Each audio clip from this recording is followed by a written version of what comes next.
Okay, let's begin. When are we starting? Six. We were six something. 6, 8. All right.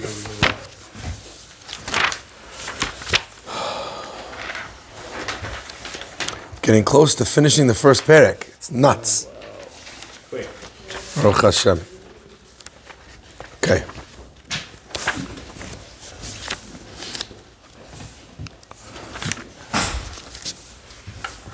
Okay.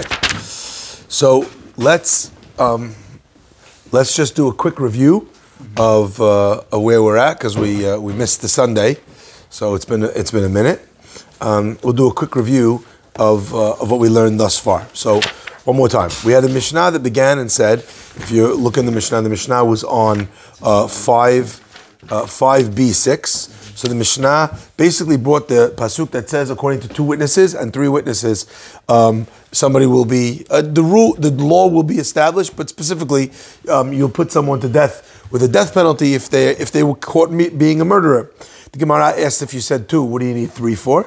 The Mishnah answered, the reason why you had 2 and 3 is because the same way 2 could knock out 2. So 2 could also knock out 3. How do you know 2 could also knock out 100? The Gemara says, because it says edut. Edut means witnesses, which means that a body of witnesses is the same no matter what.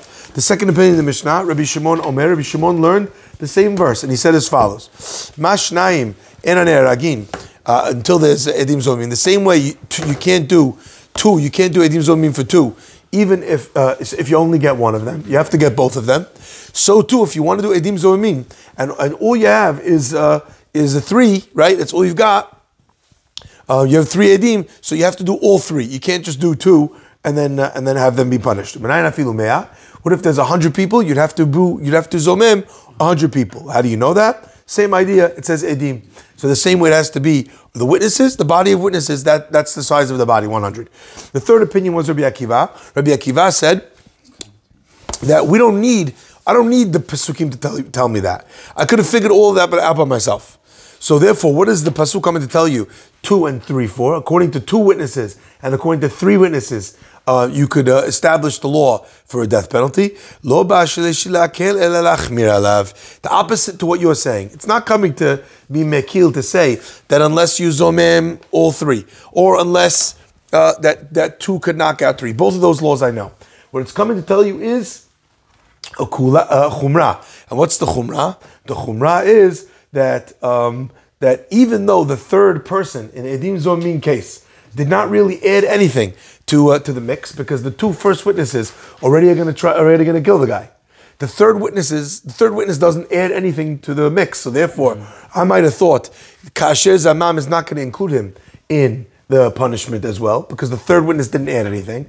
The guy was already going to get punished. On that, the Gemara says that Rabbi Akiva says that's why it says for 2 and for 3 witnesses to institute the law of edim zomim, even for the third person, even though he didn't do anything, because he was an accessory. Then Rabbi Akiva makes this interesting statement. He says, if the accessory to a crime is punished like this, how much more so is the accessory to a mitzvah going to be rewarded, because HaKadosh Baruch Hu's retribution for a mitzvah is much higher than retribution or payback for an avera. Let's say you had 3 witnesses, but 2 of them were edim zomim, but you don't find out till after. You just have 2 guys that say one thing, and then the third guy that says another thing. But it's 2 to 1. Is that majority, or because it's not unanimous at all? Does that? No. What do you mean? You're not saying 3 witnesses saying the same thing? No, the 1 witness is always nothing. Oh. Nothing. 0. Okay, you need 2 to establish anything. Okay, says the Gemara. Okay, now the Mishnah continues. What else do we learn from this 2 and 3 verse? What happens if you invalidate one of the 2? If you have 2, it's pasul. They edut. Why? Because now you only have 1. So the same way, when you knock out 1 out of 2 by making them either related or pasul, so also if you have 3 and one of them is pasul or karov, the whole group is also invalidated from testimony. Okay, and that was what we explained why we say at the wedding these 2 were edim to the exclusion of everybody else. Because if everybody witnesses the story at the same time, then if one of them is karov or pasul, then the whole group is disbanded. Okay, so that's the Mishnah's next bit. Just like 2 is that way, also the third. The Mishnah asks, what if you have 100 and one of them is karova pasul? Halacha is the edut is batel, even though you have 99 witnesses, it's not enough. Amar Rabbi Yossi says, when did we say all of this when it comes to the laws of dinei nefashot, the laws of punishing for a capital case? Because there we have a specific commandment expecting us to be able to find every loophole not to kill the guy. But when it comes to money, titkayem edut peshar, in a case where you have 99 witnesses that are saying chayav, one of them is karov or pasul, you still have enough to be able to execute to carry out the monetary law. Rabbi says, whether it's money, whether it's a life, the halacha is always the same thing, that if you invalidate one, you invalidate all. Okay? Except, but when did he say what he just said with regards to money and nefashot being the same? When they're warning, when they warn the person together. So when all 3 people came and they warned the guy, don't do this, you're going to get punished. Then they consist of one group, and therefore, if you invalidate one, whether it's for money or for capital case, they're going to all be invalidated. But if they did not warn together ahead of time, don't do this, right? Then it's just that 3 of them saw, right? They're not considered one group to say that if you invalidate one, you invalidate all of them. Okay? Mayasu, and he proves his point. How does he know that? Because if ever you have 2 brothers that saw a crime of someone killing, what are they going to do? Automatically, the guy's not going to get punished. Why is that guy not going to get punished? Because 2 of the 3 are related, and therefore it invalidates the whole testimony. And that can't be. It doesn't make sense. So therefore, Rabbi Yehuda says, when do we consider them one group? We consider them one group when they warn together. We already explained earlier that does not mean only warn together, but we find some way of identifying them as being a joined group without saying, with or without a warning. And how do we prove that? Because Rabbi Yehuda establishes this case in capital cases and in money cases. In money cases, there is no warning. So therefore, Rabbi Yehuda is saying when we can establish that they're one group together, you posel one, you posel all. The fact that they just saw it together is not enough to say that they're a group, that if you invalidate one, you invalidate all. Comes along Rava, and Rava says, that's only when they gave testimony one after the next, within toch kidei dibur, less than 2 seconds. The time to say, Shalom Alecha Rebbe. Right? If they didn't do that, then it's not considered like they're together. Okay? Machloket between the Mefarshim, Rashi and the other Rishonim, was Rava saying that about Edim Zomimim, or was also saying about every other case as well, with invalidation.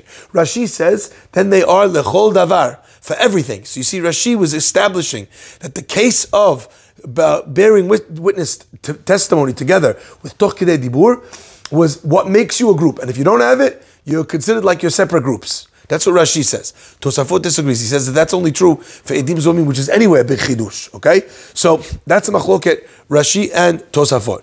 Comes Rav Acha bar Difti, he says, what do you mean? You have 100 witnesses. How the last guy is going to be within 3 seconds of the first guy? The answer is, says the Gemara, it means not 30 seconds from the beginning till the end. It means in between them 3 seconds. So if there's 3 seconds that goes between ed number 40 and ed number 41, they're already 2 separate groups. And if you invalidate one, you don't invalidate. If you invalidate one of the remaining ones, it doesn't invalidate the whole group. Okay, that was what we learned up until this point. Rabbi Akiva said, "Lo bashilishi mashinayim." Rabbi Akiva said, if we found one of the cases where they invalidated, whether it's 2 or 3, 2 or 3 or 100, it's all not shayach. Amalei Rav Papa Abaya. Rav Papa brings a crazy case to Abaya. He says, "Elameata haru getzil." Every time the guy gets killed, he sees you killing him. Okay, we're on 682.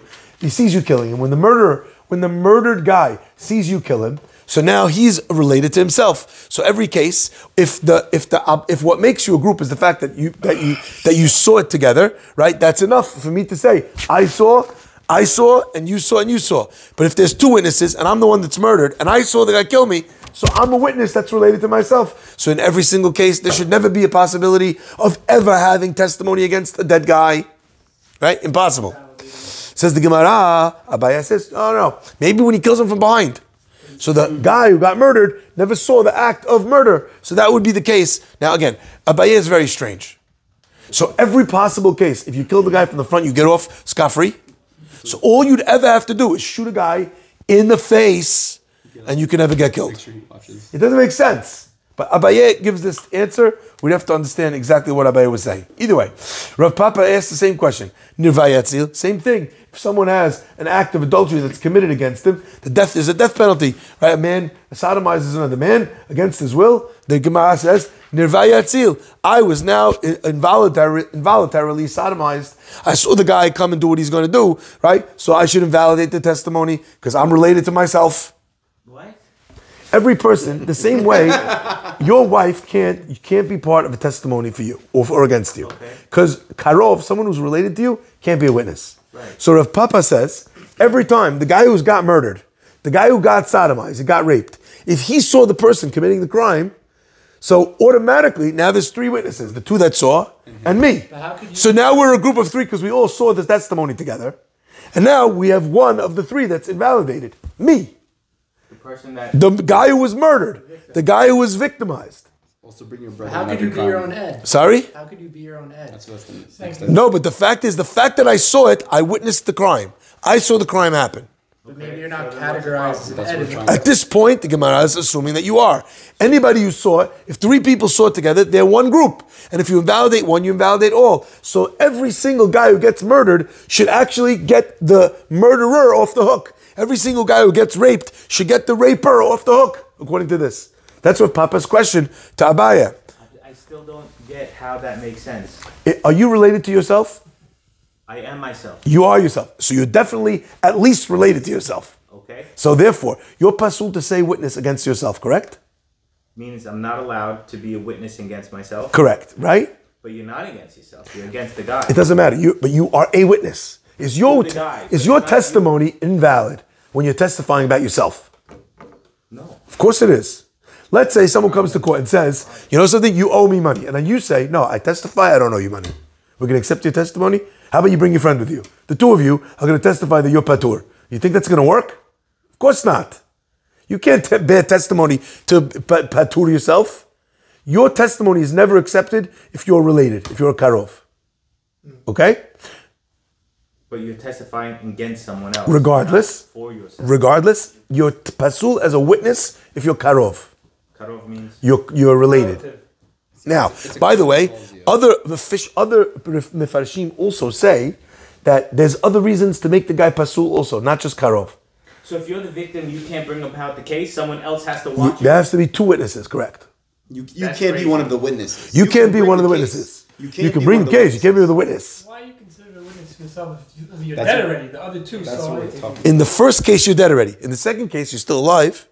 When it's a case of rape, right? Okay, so it's differentiated. You're not a witness, but you bring the guy to court, right. But you need to bring two witnesses to bring about the punishment. Correct. Wow. They can't be related. Okay, that's halakha. Now hold on. There's a second reason also, not just karov. If you hate somebody, okay, your testimony is not accepted in court. Oh wow, so no. Why? Let's say I hate this guy's guts. Me and Sonny hate this guy's guts. I'm not pointing at anybody, but I'm just saying. Let's say we hate him. You know what we'll do? No problem. Walk into Beit Din and say the guy owes $5 billion to Bertwet. Now you bankrupted the guy. Beit Din's going to take the money from him. Right. Anyone who's known, established as being someone who hates someone, we don't accept their testimony as valid testimony. If someone's murdering you, you hate him. So he would be invalid as a soneh. Okay? But either way, Rav Papa is just asking a question. He's proving a point effectively. It cannot be that if there's three witnesses that saw something together and then you invalidate one of them, you invalidated the whole group, because in every case of testimony, you'll have one of the people that witnessed was the victim himself and he's invalid. Okay? So says the Gemara, what about the rape? Abaye says, no, he raped him. If he raped him from behind, he didn't see. By the way, also, I don't know why he doesn't say this. What if he does it in the dark? Yeah. Doesn't see his face. Whatever the case is, the point is, Abaye is saying, in a scenario we didn't see, that will be the case of the Torah. Rav Papa continues and says, okay, Horeg v'rovea yatzilu. Okay, so you just told me a way where the guy is not going to be will not have seen the crime because it was behind him. Okay? Says Rav Papa, follow-up question. Let the murderer himself invalidate the testimony. Because the murderer saw the guy he murdered. Let the raper himself invalidate the testimony. Because he also witnessed it. And you can't say it's from behind because he's the one who did it. He's facing the direction he's killing the guy from. Okay, now again, Rav Papa is not saying that this should be the law. He's just proving from how ridiculous this is that it can't be that the law is true. At least not the way we understand it. Abaye, ishtik, he didn't know how to answer. Not that he disagreed, but how do you answer the question? We just saw a Mishnah. The Mishnah tells you, if you have three witnesses to something and one of them is invalid, it invalidates the testimony. Here we have one of the witnesses and they're invalid. On that the Gemara says, Ki'ata l'kamei de Rava, he came in front of Rava. Rava said, Amale, yakum davar. According to two or three witnesses, yakum davar, a thing shall stand. Where's the pasuk telling you that they are considered one group to be invalidated even by just having one of them invalidated? When the people who walked into court were trying to establish a thing. The people who are the murderer and the people who are the murdered are not establishers of the case. They are the case. So we don't consider them as part of the witness class here. They're the victim. They're the murderer. So Rava says these people are excluded from the story because they are not yakum davar. So therefore, only by people who come to establish something did the Torah consider this, but not be'oseh davar, not with the ones who have committed the crime, who have had the crime done to them. Now, we need to hit pause here, and this is why I started here and started again, even though we're really up to this next piece in the Gemara. Because now that the Gemara just said what we just said, that the only time we consider you one group of people is when you're coming to establish a law. Okay? So we asked the question earlier. The Mishnah says, you have two brothers, they saw a crime, what's going to happen to the guy? He's going to get off scot-free. So what do we ask? Let this little piggy stay home. You have two brothers and a regular guy. Let brother number one stay home. Brother number two go to court with the other guy. And then their testimony is valid because he's not related to the other guy. So what was the question of Rabbi Yehuda? There's no third? So the Gemara said, remember we said at that point, even if you don't go to Beit Din, it's still invalid. Why? Because when you established the group of witnesses, the group was a pasul group. Remember that? Mm-hmm. Now, at this point in the Gemara... Wait, because they're related. I get that. So in other words, if the three of us came together, me and you are brothers and Bert, okay? We go together, we're like, okay guys, we're going to be witnessing this thing right over here. And guy, you better not do what you're doing, because if you do, we're going to punish you in court. We set that up in a way where it was already pasul. Because we did a three-man team, two of which are pasul. So it's not that it's pasul when you walked into Beit Din. It was pasul from the minute you had no witnesses. Okay? So that's what we said back then. Now comes the Gemara, and Rava has limud. What did Rava say? Rava says that when are you considered a group? When you're coming to establish a thing. The same way we said, establishers of the thing means not a person who had the crime happen to him. Establishers of a thing, say the Mefarshim, means people who walk into court to establish a thing. Right. If one of the brothers stays home... So you didn't have to establish... Wait, finish the sentence. If one of the brothers stays home, he's not an establisher. He's staying home, he's doing nothing. He's not part of Yaakov. Okay? At this point, the Gemara, according to most Rishonim, is reversing the understanding of what we saw. So the only time you're going to be part of this one group is if you came forward to testify. The fact that you were there at the time is not enough. However, so what does Rashi do with this? Rashi disagrees with all the Rishonim. What does he say? And according to one other opinion that follows Rashi, he says, what does he do with this? He says, brilliant. He says there's two ways to become a group. One way is to become a group when you're in court and there. The other, one way is established is to come into court and to say it. Rava tells us, toch kidei dibur, one after the next. The other way is if you warn the guy together. So remember from the beginning we said that there's multiple ways to be considered one group. Okay, so now let's say these two brothers came to court. Okay, and the guy, you better not do what you're doing, because if you do, we're going to punish you in court. We set that up in a way where it was already pasul. So the only time you're going to be part of this one group is if you came forward to testify. The fact that you were there at the time is not enough. However, so what does Rashi do with this? Rashi disagrees with all the Rishonim. What does he say? And according to one other opinion that follows Rashi, he says, brilliant. He says there's two ways to become a group. One way is to become a group when you're in court and there. The other way is established but didn't do it, toch kidei dibur. Then it's fine. It's fine. As long as they didn't warn together. If they weren't together, we got a problem. Why? Because they are establishers. He did come to court, yeah? So it's already pasul from the beginning. Option B of going to court as an establishment, it only happens if no one warned the guy during the crime? No, they'd have to warn the guy during the crime. Regardless? Why? Because otherwise they can't punish him. But at warning of the They crime, did not have to is it warn an establishment together. of the group? They didn't have to warn together. If they warn together, that makes them into a group. Got it. And now when they walk into Beit Din, even if it's not toch kidei dibur, it would still be, it would still invalidate it. Because they were together. Because they warning. created the group together, correct. Do you think that makes sense? What do you mean? Do you think that's a rational, conclusion? I think what's important to understand over here is that we keep going back to the same point. There are certain cases where we were given the power to be able to punish in this world. That is governed by when the Torah says you have the right to take somebody, a human being, and whip him or kill him or take his money away from him based on the testimony of two witnesses. When the Torah doesn't tell you that, we revert back to what happens in every other case in the Torah at times when you did something wicked. Who's going to take care of you? Hashem, either this world or the next. Right. But only within the strict parameters of when the Torah told you you have human power to intervene is when we have that power. If not, then we don't have that power. Okay? Yeah. Aharon and Moshe saw. Aaron and Moshe walk into Beit Din. We throw them out on their head.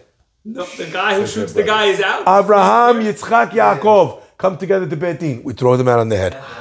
Because it's not about believability. It's not that I don't think Moshe is going to tell the truth It's just now. negated from the start. Karov is pasul. And they have to know that. Meaning they have to know the halacha. Like meaning, if there's two brothers and two strangers, the two brothers have to know the halacha not to warn the guy together. Correct. Like one of the guy needs to be like, They need to know enough in order to not create the problem. So if two brothers are walking down the street, and By the way, the Beit Din could totally intervene. Beit Din could say, yeah, anyone here related? Yeah, so just don't testify together. Now, if they weren't together, we're stuffed. But by the way, I was thinking this when I was reading the Gemara. Like, what do you do after you already invalidated it? What do we do when someone kills someone and there's no witnesses? Hashem takes care of it. can a murderer say? So the same Hashem that decides that there will be witnesses to this crime, so that they'll get punished, is the Hashem that will decide that there's no witnesses. Is the Hashem that will decide that there's pasul witnesses. Is the Hashem that will decide that the pasul witnesses did not learn Gemara Makkot together with Rabbi Fari. You understand? And then Hashem steps in. All right, let's continue. Rabbi, Yeah? so the edim can't be related to each other or to the victim? Or Both, okay? Can a murderer say, so let's say one brother warned him, one stranger warned him. Can a murderer say, no, actually two brothers warned me? No, he has no ne'emanut. Okay. He's zero. Okay. So, especially when he's on trial. Okay. Says the Gemara. Okay. I'm Rabbi Yossi b'medvarim amurim. Rabbi Yossi said, when did we say this? Mayasu shnei achim. Right? What do we do when we have two brothers coming together and they see this, right? So in such a case, whether it's for money or whether it's a death penalty, in either of the cases, when do we say this? When they hitru, when they warn together. But if they did not warn together, right? What mayasu? So now, in such a case, like we said earlier, in order for them to be disqualified, they have to warn together. They have to intend together to be able to do this this act of edut. Hechi amrinan lahu. What do we say, right? In that case, what do you say to the person, right?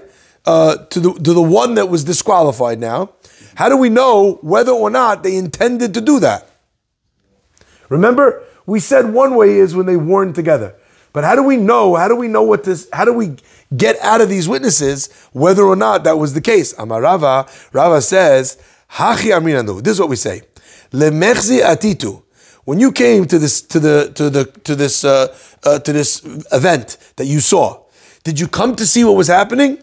Or the ashude atitu, right? You heard a gunshot. You ran outside, or you saw there was a guy threatening a guy with a gun. You said to your brother, quickly, let's go be witnesses. You see, What was your intention when you came? Did you run out because you wanted to see something? Then the fact that two brothers came out of the same house at the same time to see doesn't mean that they were intending to be one group of witnesses. They just both saw it together. Did you go out because of a big noise, or did you go out in order to testify? If they say, oh no, we came to testify, right? If that's what they say, if they say we came with the intention to testify together, then if one of them is pasul, then they're both pasul. If they say if they say no, we just went to see, and then we happened to witness the crime. So then in that case, what should these two people do who saw somebody die, they saw somebody kill somebody? Okay?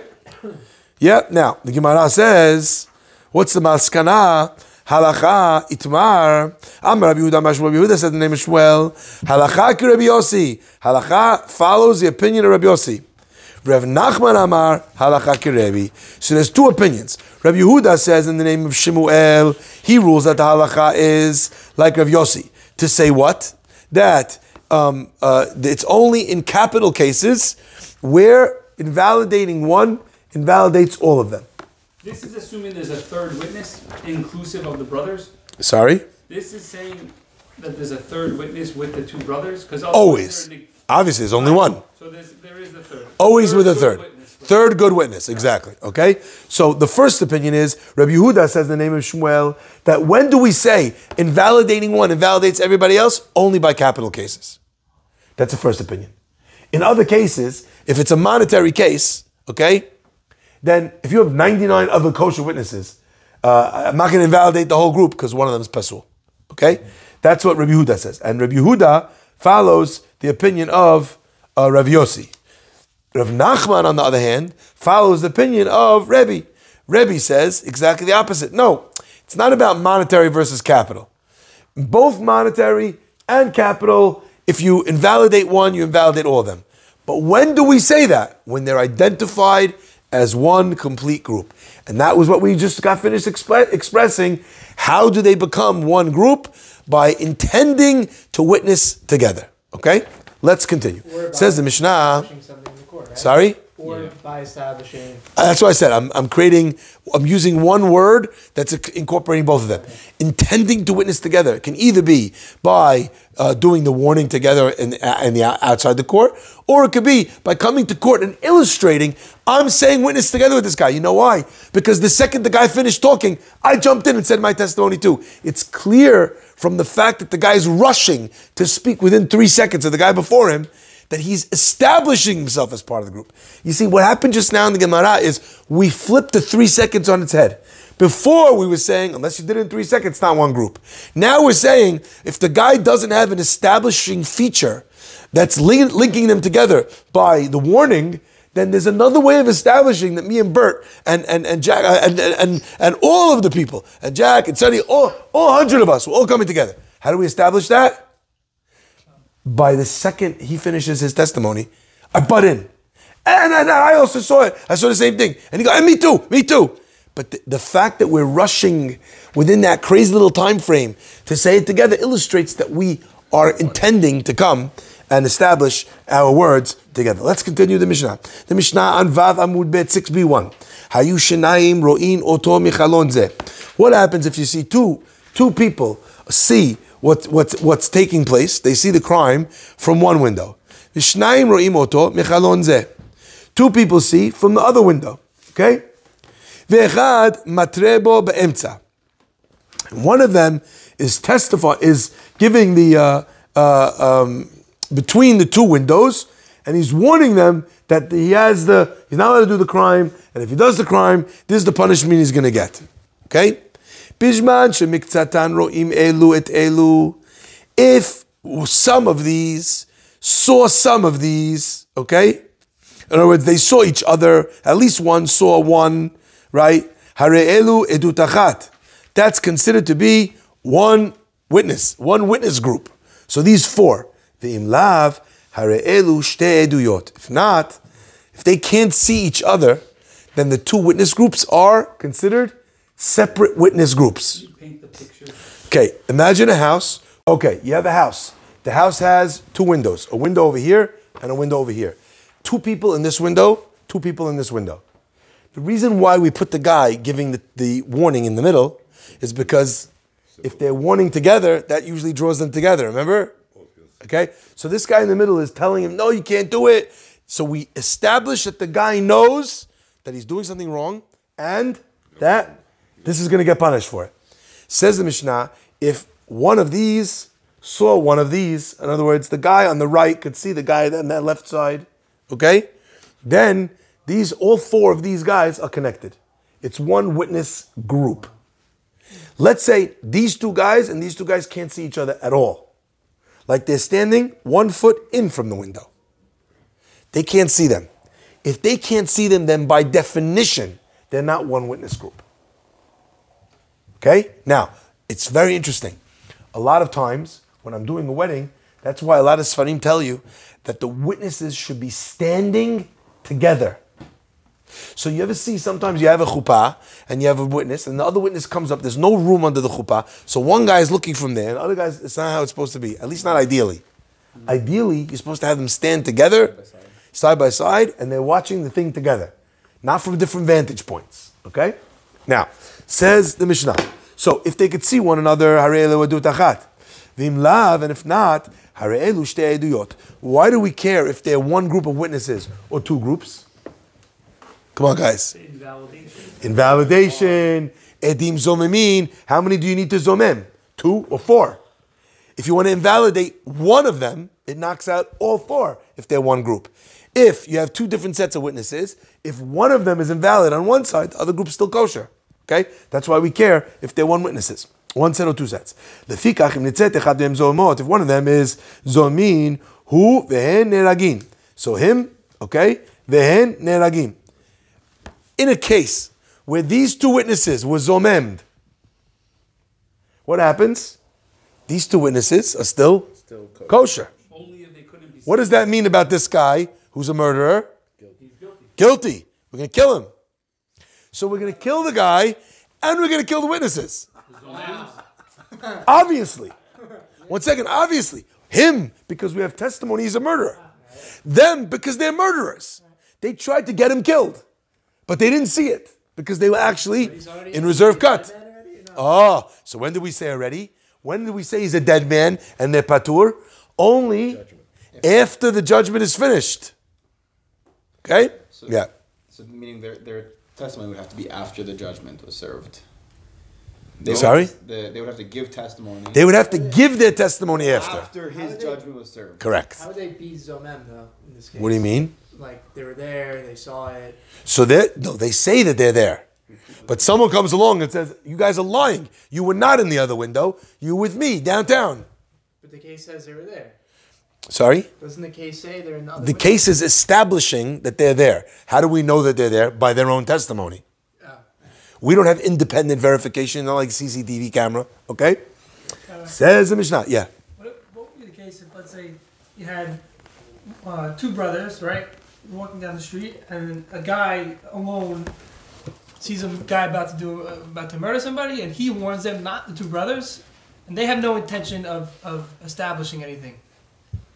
Can they still, Again, sorry? So you have one guy, he sees somebody about to murder somebody. He's the one that warns the guy. Then walking in the street, you have 2 brothers. They don't have any intention of being witnesses. Can they be kosher? No. They're related to each other. But they didn't have any... Doesn't make a difference. Doesn't matter. They can never be witnesses together. Okay. Ever. The only thing that we were talking about was what happens if the 2 of them are walking with a 3rd guy who's not their brother. Right. So he could potentially team up with one of them. Do we say that the fact that 2 of them are posel, that now none of them... The 2 knock out all 3. Exactly. Right. If we establish them as one group. Okay. Says the Mishnah, Vashiniya Petura, and the second group who bore witness that is now established, of course, they're patur, because why would they not be? Rabbi Yossi says no. Leolam en neheragin ad yushne edav matrimbo. No, can't be. The only time you kill the guy is if 2 witnesses are giving him the warning. Shine'emar al pi shnayim edim, through the word of two edim. So since this guy was not warned by the witnesses, right? Therefore, you can't kill him, right? So you need to have two. So Rabbi Yossi disagrees on the whole case. You have this one guy witnessing and telling him in the middle, he doesn't count because there's not two, right? Says the Gemara, this says Mishnah Davar Acher, one more opinion, according to two witnesses. So we have now one more opinion in what this, according to the word of two edim, shall we establish punishment. What is it coming to teach you? It's coming to teach you that we need to hear their mouth say it. You can't have that. Let's say I speak Turkish, and I say speak Turkish, and the judges, they don't know what I'm talking about. So Doron translates from Turkish to English or Turkish to Hebrew. That is not valid witnesses. We need the judges need to hear directly from the witnesses themselves. Why? Because who knows if the guy is actually interpreting correctly? Let's say he's a sketch, the guy in the middle. If he's a sketch, the guy in the middle, and he wants to get the guy killed, imagine he translates to the Beit Din. They say they're coming to do Kiddush HaChodesh, and he says his dearest enemy is guilty of murder. Right? So we can never take testimony only directly from the witnesses. Big question that gets asked, right? What happens if you have witnesses giving testimony on the phone or on Zoom? Is that their voice or not? Because it's technically a reconstruction of their voice. It's digitally taken apart by the phone receiver, digitally reconstructed on the other side. Is that al pi shnayim edim or not? So fascinating stuff that comes out of this this last explanation. In a document? It would need to be al pi. Good question. Do we say kitiva is like amira? Big question in Shas. Can I give you another example of that? You hear what he just said? Mm-hmm. Do we say that kitiva is just like amira? Yeah, sure. Yeah, that's great. Right? No, the shtar has nothing to do with it. No, don't mix shtar. Is writing the same thing as talking?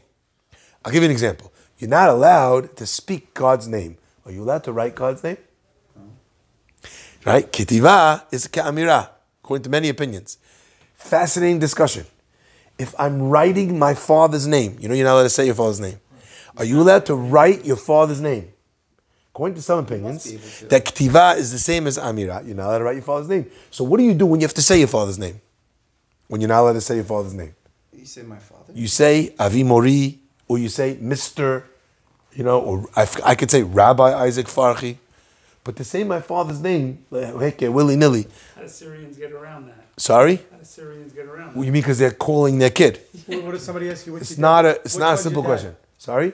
What if somebody asks you which one's your dad? You could say that one. Or Mr., Mr. Hank.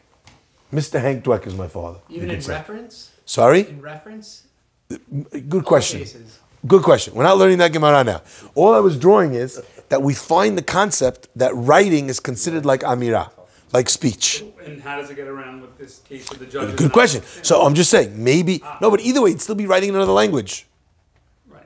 Okay, let's continue. So, Whatever you have, mincha. oh, mincha, okay. All right, we'll continue here.